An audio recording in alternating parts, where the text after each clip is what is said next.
एक समय की बात है, भगवान गौतम बुद्ध एक गांव में धर्म सभा को संबोधित कर रहे थे। लोग अपनी विभिन्न परेशानियों को लेकर उनके पास जाते और उसका हल लेकर खुशी खुशी वहां से लौटते। उसी गांव के सड़क के किनारे एक गरीब व्यक्ति बैठा रहता तथा महात्मा बुद्ध के उपदेश शिविर में आने जाने वाले लोगों को बड़े ध्यान से देखता। उसे बड़ा आश्चर्य होता कि लोग अंदर तो बड़े दुखी चेहरे लेकर जाते हैं, लेकिन जब वापस आते हैं तो बड़े खुश और प्रसन्न दिखाई देते हैं। उस गरीब को लगा कि क्यों न वो भी अपनी समस्या को भगवान के समक्ष रखे। मन में यह विचार लिए वह भी महात्मा बुद्ध के पास पहुंचा। लोग पंक्तिबद्ध खड़े होकर अपनी समस्या को बता रहे थे।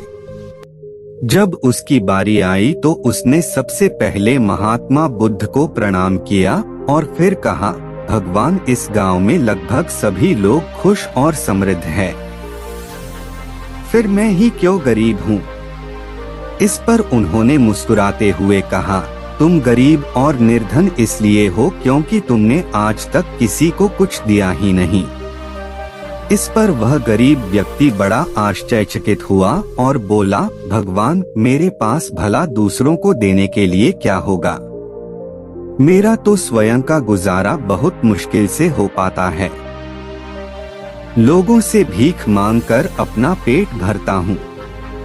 भगवान बुद्ध कुछ देर शांत रहे, फिर बोले, तुम बड़े अज्ञानी हो। औरों के साथ बांटने के लिए ईश्वर ने तुम्हें बहुत कुछ दिया है। मुस्कुराहट दी है जिससे तुम लोगों में आशा का संचार कर सकते हो। मुख दिया है ताकि लोगों से दो मीठे शब्द बोल सकते हैं, उनकी प्रशंसा कर सकते हो। दो हाथ दिए हैं, लोगों की मदद कर सकते हो। ईश्वर ने जिसको ये तीन चीजें दी है वह कभी गरीब और निर्धन हो ही नहीं सकता। निर्धनता का विचार आदमी के मन में होता है, यह तो एक भ्रम है, इसे निकाल दो। कभी भी मन में निर्धनता का भाव उत्पन्न न होने दो, गरीबी अपने आप दूर हो जाएगी। भगवान बुद्ध का संदेश सुनकर उस आदमी का चेहरा चमक उठा और उसने इस उपदेश को अपने जीवन में उतारा, जिससे वह फिर कभी दुखी नहीं हुआ।